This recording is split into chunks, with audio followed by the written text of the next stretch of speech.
Kobaran api membakar gedung Teradron di Jalan Letjen Suprapto, Cempaka Baru, Kemayoran, Selasa siang. Titik api yang berada di lantai bawah cepat membesar dan asap pekat menjalar hingga lantai 6. Proses evakuasi pun berjalan dramatis.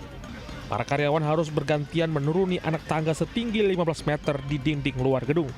Akibat kebakaran, 22 orang pekerja tewas, diantaranya 15 orang wanita dan 7 orang laki-laki. Petugas mengevakuasi jenazah ke Rumah Sakit Polri Kramat Jati. Api berhasil dipadamkan 1 jam kemudian setelah 28 unit mobil damkar dikerahkan ke lokasi kebakaran. Puslap 4 Barreskrim Polri melakukan olah TKP di gedung Teradron yang terbakar dan masih menyelidiki penyebab pasti kebakaran. Tim Liputan iNews melaporkan. Tenang, Di. Ambulannya udah mau datang, Di. Tenang dulu, Di. Tenang, Di. Seorang pesepeda tak berdaya usai menabrak bis Metro Trans di Jalan Jenderal Sudirman, Tanah Abang, Jakarta Pusat. Kecelakaan maut ini terjadi saat korban Hudi Dananjoyo Suryodipuro, 48 tahun, yang merupakan Vice Presiden SKK Migas, tengah bersepeda bersama teman-temannya dari Gelora Bung Karno menuju Bundaran HI. Dengan kecepatan sekitar 30 km per jam, korban tak menyadari jika ada sebuah bis Metro Trans listrik di depannya yang tengah menepi untuk menaik turunkan penumpang. Seketika korban menabrak sisi kanan bis dan terpental hingga akhirnya jatuh terjungkal di aspal jalan. Dengan kondisi terluka di bagian kepala akibat benturan, korban tewas di lokasi kejadian. Guna kepentingan penyelidikan polisi, sepeda korban dan bis diamankan polisi ke kantor unit Gakum Ditlantas Polda Metro Jaya. Di Jakarta Pusat, Rani Sanjaya melaporkan.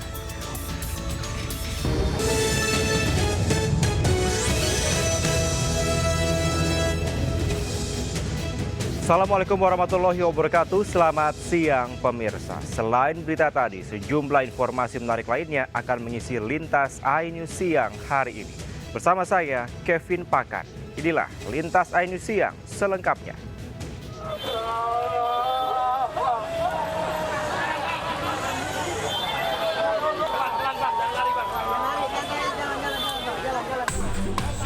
Isak tangis pecah saat satu persatu jenazah korban kebakaran dievakuasi keluar gedung perusahaan jasa pesawat tanpa awak atau drone di Jalan Letjen Suprapto, Kemayoran, Jakarta Pusat.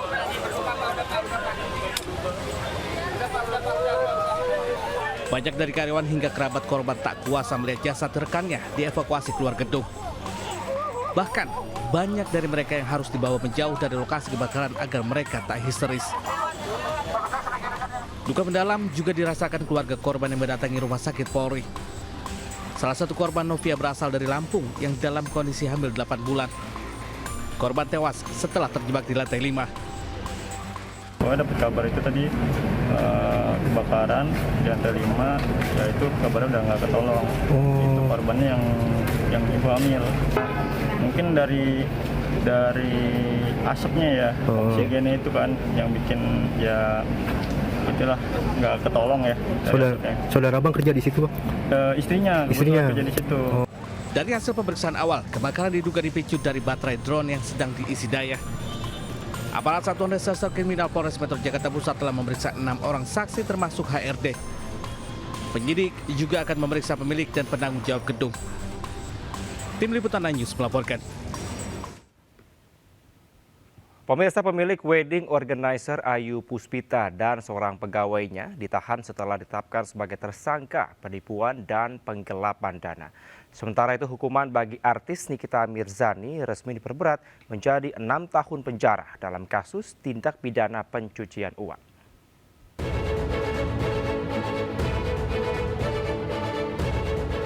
Pemilik wedding organizer Ayu Puspita dan seorang pegawainya ditetapkan sebagai tersangka penipuan dan penggelapan dana.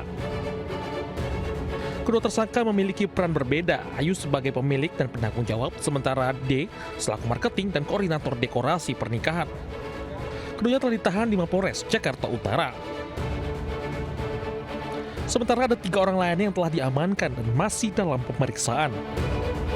Kami dari Polres Metro Jakarta Utara sudah menetapkan 2 orang tersangka dengan inisial A perempuan dan D laki-laki, yang mana perannya itu A sebagai penanggung jawab dari semua kegiatan, kemudian D yang membantu melaksanakan seluruh kegiatan tersebut, yang aktif membantu.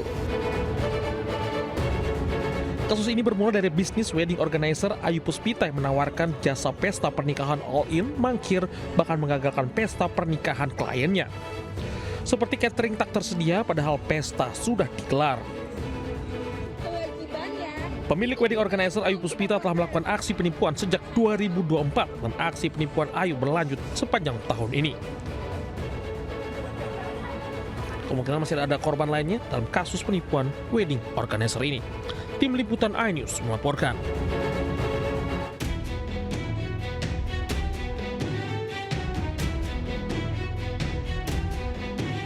Sidang banding Nikita Mirzani digelar di Pengadilan Tinggi DKI Jakarta Selasa siang. Dalam sidang kali ini, majelis hakim menyatakan Nikita terbukti secara sah dan meyakinkan melakukan tindak pidana pencucian uang. Hukuman untuk Nikita pun diperberat menjadi 6 tahun penjara. Dan turut serta melakukan tindak pidana pencucian uang sebagaimana dalam dakwaan alternatif ke-1 pertama dan kedua penuntut umum. Menjatuhkan pidana kepada terdakwa pertama itu dengan pidana penjara selama 6 tahun. Pidana denda sejumlah 1 miliar rupiah. Sebelumnya, Nikita divonis 4 tahun penjara di Pengadilan Negeri Jakarta Selatan. Lantaran dakwaan tindak pencucian uang tidak terbukti, Nikita hanya dinyatakan melanggar Undang-Undang ITE. Namun, penuntut umum mengajukan banding dan diterima oleh Pengadilan Tinggi. Meski Pengadilan Tinggi sudah memutus tambahan masa penahanan, namun Nikita bisa mengajukan kasasi ke Mahkamah Agung. Tim Liputan iNews melaporkan.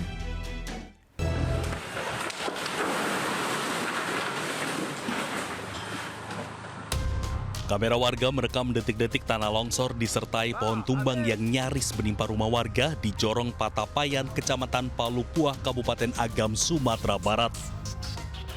Material longsor menutup badan jalan dan memutus akses utama Bukit Tinggi menuju Medan dan menghambat pendistribusian bantuan. Petugas menerjunkan alat berat untuk membuka akses jalan. Sejak longsor besar 24 November lalu, ruas air Kijang Harasam putus total sepanjang lebih dari 2 km menutup total akses menuju jalan raya lintas Sumatera. Yang satu tertimpa longsor sehingga tidak bisa dilalui oleh masyarakat sudah sekitar 1 minggu lebih. Yang satu lagi longsor sehingga kampung Harasam itu terisolir. Sementara itu, pemerintah Kabupaten Agam mencatat per 9 Desember pagi 228 jiwa masih terisolasi. Pemerintah daerah mengimbau warga tetap waspada dan mengikuti arahan petugas selama masa tanggap darurat masih berlangsung. Dari Agam, Sumatera Barat, Wahyu Sikumbang, iNews melaporkan. Pemirsa, seekor anjing liar masuk rumah warga dan mengobrak-abrik kamar berikut perabotan, bahkan nyaris menggigit pemilik rumah. Anjing baru bisa ditangkap setelah dipancing anjing betina.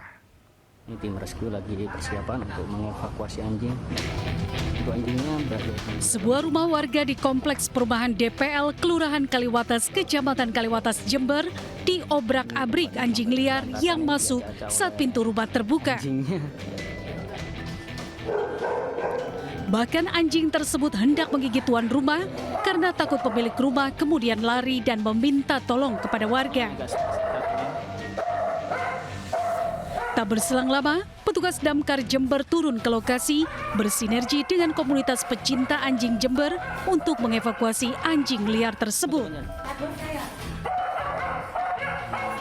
Evakuasi berjalan dramatis lantaran anjing juga hendak menggigit petugas. Akhirnya anjing liar jantan itu pun berhasil dievakuasi usai dipancing dengan anjing betina.